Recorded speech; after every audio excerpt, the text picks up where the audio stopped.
सिर्फ कुछ साल काम और फिर घर बैठे आराम, ये सपना हर कोई देखता है कि काश बस कुछ ऐसा मिल जाए कि कुछ साल काम करने के बाद हमें पैसे के लिए काम करने की जरूरत ना पड़े, बल्कि पैसा हमारे लिए काम करे और हमें फाइनेंशियल फ्रीडम मिल जाए। अब घर बैठे बैठे आराम करने का मतलब ये नहीं कि आप सारे काम धंधे छोड़ दो, जबकि फाइनेंशियल फ्रीडम का असली मतलब ये होता है कि आपको कोई ऐसा काम करने की जरूरत ना पड़े जिसे आप पसंद भी नहीं करते हो। क्योंकि बचपन से हमें स्कूल में या हमारे पेरेंट्स एक ही चीज सिखाते हैं कि बेटा अच्छे से पढ़ाई करो, फिर तुम्हें एक अच्छी जॉब मिलेगी। फिर जब बहुत मेहनत मशक्कत करने के बाद एक नौकरी मिलती है तो हम उसमें दिन रात मेहनत करते हैं, सुबह जल्दी उठते हैं, ना चाहते हुए भी रेडी होकर अपने ऑफिस जाते हैं और बस वेट करते हैं कि जल्दी सैटरडे संडे आ जाए और हम आराम कर सके, और यही लाइफ चलती रहती है। और इन सब से फ्रस्ट्रेट होकर हम ढूंढने लगते हैं कि क्या कोई ऐसा तरीका है जिससे कि हमें काम करने की जरूरत ना हो। और इंटरनेट पर सर्च करने के बाद हमें पता चलता है कि एक चीज है जो हमारे सपने को सच कर सकती है, और वो है पावर ऑफ कंपाउंडिंग। पर दिक्कत तो तब होती है जब लोग सोचते हैं कि उन्हें पावर ऑफ कंपाउंडिंग का असली मतलब समझ आ गया है, बट उन्हें पता तक नहीं होता कि असल में तो वो लोग इसके अगेंस्ट चले जा रहे हैं और जिस चीज का ख्वाब लेके वो बैठे हैं असल में वो कभी पूरा होने ही नहीं वाला है। तो आज का वीडियो काफी इंपॉर्टेंट है, क्योंकि हो सकता है कि आज से पहले आप सोचते हो कि शायद मैं तो सारी चीजें सही कर रहा हूँ, बट हो सकता है कि आप पावर ऑफ कंपाउंडिंग के साथ नहीं बल्कि उसके अगेंस्ट जा रहे हो। तो आज मैं आपको इस वीडियो में कुछ ऐसे रूल्स और कंसेप्ट बताने वाला हूँ जिसे जानने के बाद आपकी आंखें खुलने वाली हैं और आपको पावर ऑफ कंपाउंडिंग का असली मतलब समझ आएगा। अभी कुछ दिन पहले मैंने आपको कंपाउंडिंग का एक बेहद ही इंपॉर्टेंट रूल बताया था जिसे 843 रूल ऑफ कंपाउंडिंग कहा जाता है। इस रूल के अकॉर्डिंग अगर आप 30,000 रुपए महीने की SIP करते हो जहां आपको 12% का रेट ऑफ रिटर्न मिल रहा है, तो आपको अपना पहला 50 लाख कमाने में 8 साल लगेंगे। वहीं नेक्स्ट 50 लाख कमाने में आपको 8 साल नहीं जबकि नेक्स्ट 4 साल ही लगेंगे, और नेक्स्ट 50 लाख कमाने में आपको केवल 3 साल ही लगेंगे। अब इस चार्ट में देखो कि अगर आप महीने की SIP करते हो 30,000 रुपए की 12% के रेट ऑफ रिटर्न पर और आप स्टार्ट करते हो 22 की एज में, तो इस चार्ट में देख सकते हो जब आपकी एज 30 साल हो जाएगी तो आपकी वेल्थ होगी 48 लाख रुपए, और अगले 48 लाख कमाने में आपको केवल 4 साल और लगेंगे, यानी कि जब आप 34 के हो जाओगे देन 3 साल बाद यानी कि 37 की एज में आप अपना नेक्स्ट 50 लाख और कमा लोगे और आपकी वेल्थ 1,51,00,000 रुपए हो जाएगी। और बाद में तो आप देखोगे कि 43 की एज में आपकी वेल्थ 3.4 करोड़, और अगर आप केवल 1 साल और इन्वेस्टेड रहते हो तो 44 की एज में 50 लाख और देन 1 साल और इन्वेस्ट होते हो तो 45 की एज में 50 लाख और आपके बढ़ जाएंगे, यानी कि आपकी टोटल वेल्थ हो जाएगी 4,40,00,000 रुपए। अब यहाँ कुछ लोग बोलेंगे कि 22 की एज में 30,000 कहाँ कोई इन्वेस्ट करता है, हमारी तो सैलरी 30-35 हजार है, इतना इन्वेस्ट कहाँ से करेंगे। तो वेल बात तो सही है, बट मान लो अगर आप 22 की एज में महीने का 30,000 की SIP ना करके 15,000 की SIP करते हो तो क्या रिजल्ट होगा वो भी देख लेते हैं। अब इस SIP कैलकुलेटर में देखो, आपने 15,000 की SIP करी है और आपको रिटर्न मिल रहा है 12% का, तो 8 साल बाद आपकी वेल्थ होगी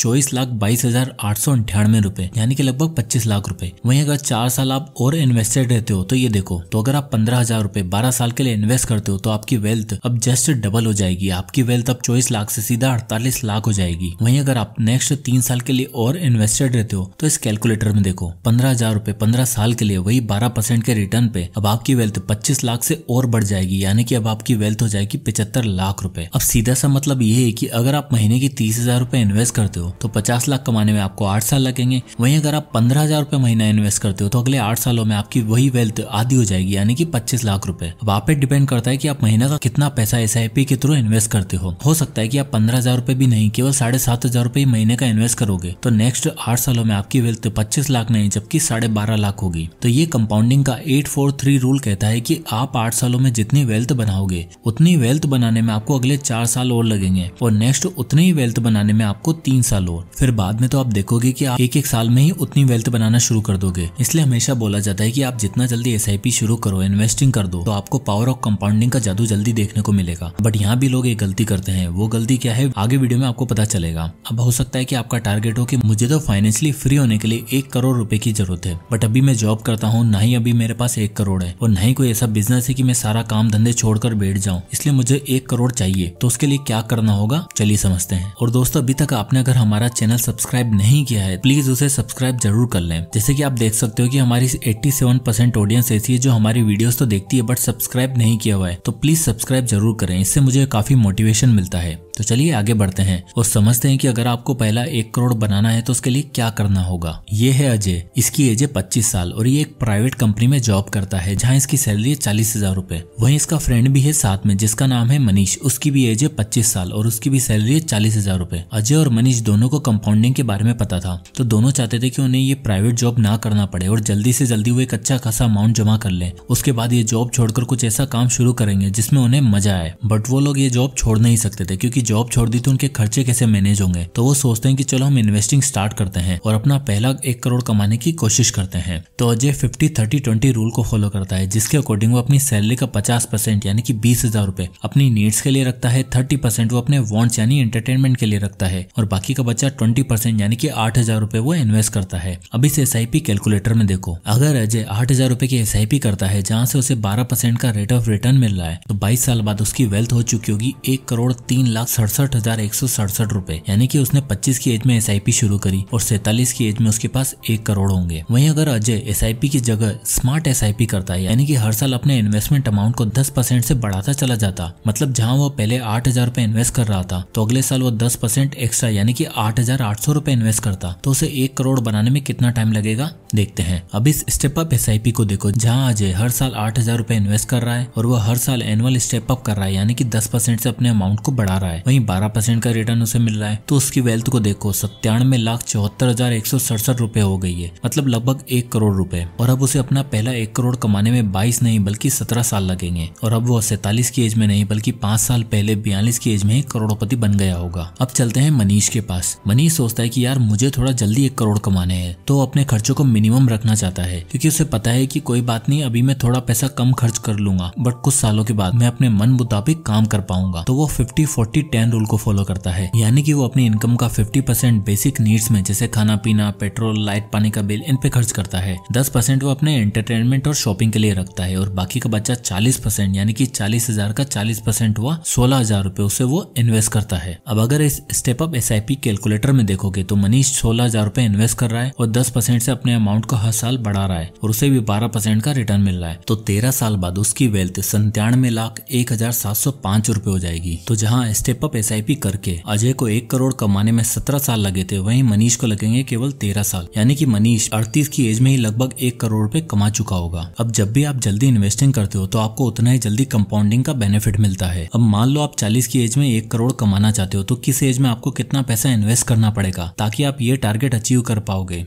चलिए इस चार्ट को देखते हैं। आप देख सकते हो कि अगर आप 20 की एज में महीने का 10,000 रुपए इन्वेस्ट करते हो जहां आपको 12% का रेट ऑफ रिटर्न मिल रहा है, तो आप 40 की एज में 1 करोड़ कमा लोगे। बट अगर आप 5 साल बाद यानी कि 25 की एज में इन्वेस्टिंग शुरू करते हो तो आपको महीने का जस्ट डबल यानी कि 20,000 रुपए इन्वेस्ट करना पड़ेगा। वहीं अगर आप 5 साल और लेट इन्वेस्ट करते हो और 30 की एज में इन्वेस्टिंग शुरू करते हो तो आपको 40 की एज में 1 करोड़ बनाने के लिए हर महीना 45,000 रुपए इन्वेस्ट करना पड़ेगा। और अगर आप 35 की एज में इन्वेस्टिंग शुरू करते हो तो आपको महीने का 1,30,000 रुपए इन्वेस्ट करना पड़ेगा, तब जाके आप 40 की एज में 1 करोड़ बना पाओगे। अब यहाँ सारा खेल टाइम का है क्योंकि जब आप 20 की एज में होते हो तो आपके पास ज्यादा टाइम होता है पैसे को कंपाउंड करने के लिए, और जैसे आपको 40 की एज में 1 करोड़ चाहिए तो आपको केवल 10,000 रुपए महीना इन्वेस्ट करना है। और जितना आप लेट इन्वेस्टिंग शुरू करोगे आपके पास कम टाइम होगा पैसे को कंपाउंड करने का, तो आपको हर महीने ज्यादा इन्वेस्ट करना पड़ेगा। और कंपाउंडिंग इसी तरह काम करती है, शुरू में ये धीरे धीरे काम करती है लेकिन जब ये स्पीड पकड़ती है तो आप ये देख के हैरान हो जाते हो कि आपका पैसा किस स्पीड से ग्रो हो रहा है। अब मान लो आप जल्दी इन्वेस्टिंग शुरू नहीं कर पाए और अब आपकी एज ज्यादा हो चुकी है, तो फिर क्या जल्दी इन्वेस्टिंग की अप्रोच सही है? और अब यहाँ बहुत से लोग सोचते हैं कि अरे यार मेरी तो एज 30 हो गई है और मैंने तो 20 की एज में इन्वेस्टिंग ही नहीं की थी, तो अब मैं तो कंपाउंडिंग का फायदा नहीं ले पाऊंगा और अब क्या ही फायदा इन्वेस्टिंग करने का। बट यहाँ आपको एक बात ध्यान रखनी चाहिए कि 20 की एज में आपकी इनकम कितनी होगी, 15-20 हजार रुपए, उसमें आप कितना ही इन्वेस्ट कर लोगे। बट अगर आप उस एज में अपनी इनकम को और बढ़ाने पर ध्यान दोगे और 30 की एज में भी इन्वेस्टिंग शुरू करते हो जब आपकी इनकम बढ़ चुकी है, तब आप ज्यादा पैसा सेव और इन्वेस्ट कर पाओगे, तो उसका फायदा आपको जरूर मिलेगा। चलिए इसे भी समझने की कोशिश करते हैं। मान लो 2 लोग हैं, राहुल और दूसरा करण। अब इस चार्ट को देखिए, मान लेते हैं कि राहुल 20 की एज में इन्वेस्टिंग शुरू करता है और हर महीने 5,000 रुपए इन्वेस्ट करता है जहां उसे सालाना 12% का रिटर्न मिल रहा है। वहीं करण 10 साल लेट यानी कि 30 की एज में इन्वेस्टिंग शुरू करता है और क्योंकि इस एज में उसकी इनकम ज्यादा होगी तो 25,000 रुपए महीना इन्वेस्ट करता है और उसे भी वही 12% का रिटर्न मिल रहा है। अब ये दोनों 50 की एज तक इन्वेस्ट करते हैं, तो आपको क्या लगता है कि 50 की एज में किसकी वेल्थ ज्यादा होगी? चलिए देखते हैं। अब अगेन इस चार्ट को देखिए, राहुल 30 की एज में इन्वेस्ट कर चुका है 6 लाख रुपए और उसकी वेल्थ होगी 11,61,000 रुपए। वहीं करण ने अभी तक इन्वेस्टिंग शुरू तक नहीं की है, तो 30 की एज में करण की इन्वेस्टमेंट भी 0 है और वेल्थ भी 0। 35 की एज में राहुल टोटल इन्वेस्ट कर चुका है 9 लाख रुपए और उसकी वेल्थ होगी 25,22,000 रुपए। वहीं करण की 35 की एज में इन्वेस्टमेंट होगी 15 लाख रुपए क्योंकि वो हर महीने 25,000 रुपए इन्वेस्ट कर रहा है और उसकी वेल्थ होगी 20,62,000 रुपए। अब 40 की एज में राहुल इन्वेस्ट कर चुका है 12 लाख रुपए और उसकी वेल्थ हो गई है 49,95,000 रुपए। वहीं 40 की एज तक तक करण इन्वेस्ट कर चुका होगा लगभग 30 लाख रुपए और उसकी वेल्थ होगी 58 लाख रुपए,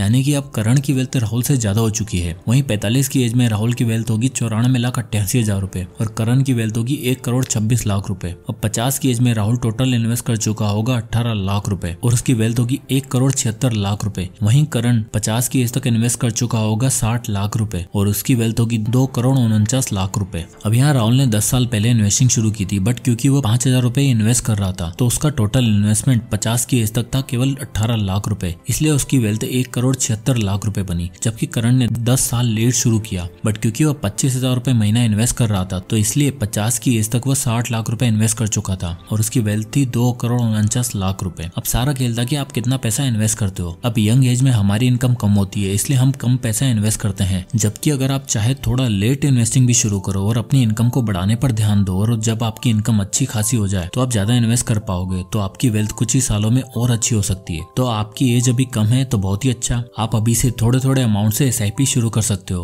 और इनकम को बढ़ाने पर ज्यादा ध्यान दो। और जैसे जैसे आपकी इनकम बढ़ती जाए तब आप अपने इन्वेस्टमेंट अमाउंट को बढ़ा सकते हो। और अगर आपकी अभी एज ज्यादा हो चुकी है तो don't worry, I am sure आपकी इनकम भी अच्छी हो चुकी होगी और आप कोशिश करो कि ज्यादा से ज्यादा सेव करके पैसा इन्वेस्ट करने का, जिससे आप ज्यादा पैसा इन्वेस्ट कर पाओगे और आपकी वेल्थ कुछ ही सालों में अच्छी खासी हो जाएगी। तो आपकी एज कितनी है और आप महीने का कितना पैसा इन्वेस्ट करते हो, मुझे कमेंट करके जरूर बताएं। आई होप कि इस वीडियो से आपको काफी वैल्यू मिली होगी। वीडियो पसंद आया हो तो लाइक करें और चैनल को सब्सक्राइब करना ना भूलें। मिलते हैं नेक्स्ट वीडियो में, तब तक के लिए जय हिंद।